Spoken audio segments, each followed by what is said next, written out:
રાજકોટની ઘટના પછી સુરત પાલિકાએ ફાયર એનઓસી ને બીયુ પરમિશન વિનાની 900 થી વધુ મિલકતો સીલ કરી દીધી, જેમાં ગેમ ઝોન, સ્કૂલો, હોસ્પિટલો, કાપડ માર્કેટ, દુકાનો કોમ્પ્લેક્સ, રેસ્ટોરન્ટ સહિતની મિલકતોનો સમાવેશ થાય છે। આ સીલિંગની સીધી અસર લોકોના ધંધા રોજગાર પર પડી છે। હજુ પણ સીલ કરવામાં આવેલી મિલકતોના ધંધા રોજગાર બંધ છે। જોકે કાપડ માર્કેટના વેપારીઓના વિરોધ પછી પાલિકાએ સીલ ખોલવાની પ્રક્રિયા શરૂ કરી છે। લોકોના હિતમાં કરવામાં આવેલ નિર્ણય પ્રમાણે પહેલા ફાયર એનઓસી ન હોય તેવી મિલકતદારોના સોગંદનામામાં આધારે ખુલ્લી આપવામાં આવી હતી। આ જ રીતે બીયુ પરમિશન વિનાની મિલકતો પણ જે તે મિલકતદારોના સોગંદનામાના આધારે ખુલ્લી આપવામાં આવી છે, પરંતુ નક્કી કરેલા સમયગાળામાં ફાયર એનઓસી અને બીયુ મેળવવાની પ્રક્રિયા હાથ ધરવાની રહેશે। જોકે આગે જેવી કોઈ પણ ઘટના બનશે તો સંપૂર્ણ જવાબદારી સોગંદનામું કરનારા વ્યક્તિની રહેશે। રાજકોટ टीआरपी गेम झोन में अग्निकांड की घटना बाद सूरत मनपा द्वारा छेल्ला 15 दिवस थी ठेर ठेर बीयू परमिशन ने फायर एनओसी न हो तेवा एकमों पर सीलिंग की कार्यवाही हाथ धरवामां आवी छे।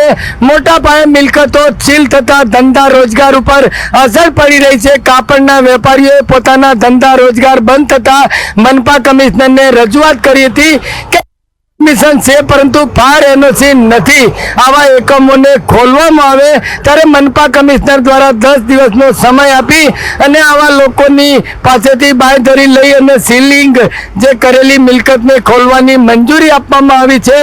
परंतु समग्र शहर में धंधा रोजगार नो मोटो प्रश्न उभो थयो हतो। लोको विरोध नोंधावी रह्या हता त्यारे मनपा कमिश्नर द्वारा गत रोज एक निर्णय लेवामां आव्यो छे। सील करायेली मिलकतोना मिलकतदार ने 2 महीनानो समय आपवामां आव्यो छे। बीयू परमिशन न होय अने मात्र फायर एनओसी छे त्यारे आवा मिलकतदारो पासेथी सोगंदनामું लेवामां आवी रह्युं छे। जो मिलकतमां आगनी घटना बने तो मात्र ने मात्र मिलकतदार ज जवाबदार रहेशे, मनपा तंत्र कोई जवाबदारी लेशे नहीं। त्यारे क्यांक ने क्यांक मनपा तंत्र सटकी जवा मांगी रह्युं छे, समग्र दोषनो टोपलो मिलकतदारो पर नाखी रह्युं छे। त्यारे फरी एकवार मनपा कमिश्नर द्वारा जे 2 महीनानो जे मुदत आपवामां आवी छे, तमाम जग्याए सील कराયેલા એકમોમાં 2 મહિનામાં फायर सेफ्टी અને बीयू परमिशन મેળવવાની રહેશે। પરંતુ સવાલો અહીંયા જરૂર ઉઠી રહ્યા છે કે આટલા બાંધકામો બન્યા ત્યારે અધિકારીઓની શું ભૂમિકા હતી? અધિકારીઓએ શા માટે આવા બાંધકામો ઉપર રોક લગાવી નહીં? આવા બાંધકામો ઉપર बीयू परमिशन ન હોય એવા બાંધકામોનો જે લોકો ઉપયોગ કરતા રહ્યા ત્યારે मनपाना अधिकारीओए शा माटे चकासणी नहीं करी? आवा सवालों जरूर उठी रह्या छे। समग्र शहर में धंधा रोजगार बंद थता क्यांक ने क्यांक विरोध में सूर उठ्यो हतो त्यारे मनपा कमिश्नरे 2 महीनानो समय आप्यो छे। 2 महीनामां बीयू परमिशन ने फायर एनओसी मेळववानी रहेशे। त्यारे शरूआतना तबक्कामां जे लोको पासे बीयू परमिशन छे अने फायर एनओसी नथी, आवा एकमोमां 10 दिवसनी अंदर फायर एनओसी इंस्टॉल करी अने मिलकत वापरवानुं शरू करवानुं रहेशे।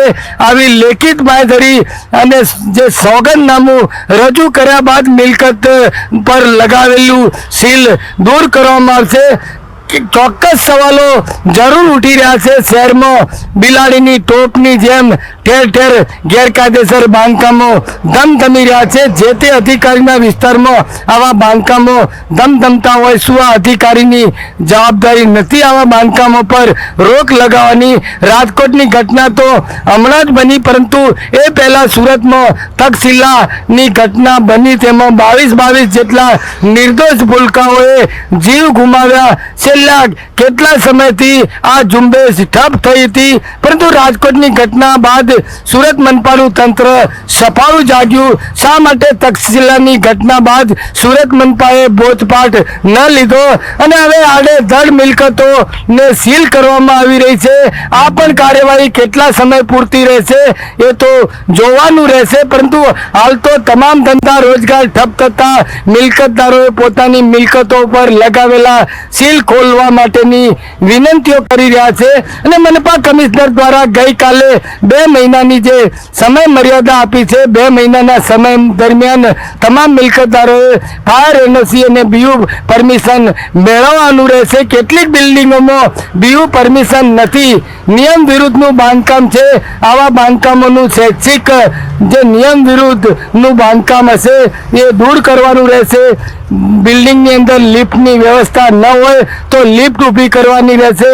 આવા તમામ મુદ્દાઓને ધ્યાને લઈ મનપા કમિશનર દ્વારા એક તમામ મિલકતદારો પાસે સોગંદનામું લઈ અને આવી મિલકતોને સીલ કરવાની ક્રમવાર અત્યારે જે તમામ શહેરમાં તમામ અધિકારીઓને સૂચના અને આદેશ આપવામાં આવી રહ્યો છે. પરંતુ 2 મહિનાનો સમય પૂરો થશે ત્યારે ફરી એકવાર આ ઝુંબેશ મનપા શરૂ કરશે. શા માટે મનપા તંત્રએ પહેલેથી બોધપાઠ નહીં લીધો અને હવે સામાન્ય પ્રજાને ભોગવવું પડી રહ્યું છે? કેમેરામેન આરિફ સાથે બલદેવ દેસાઈ, KTV ન્યૂઝ ગુજરાતી, સુરત. રાજકોટ.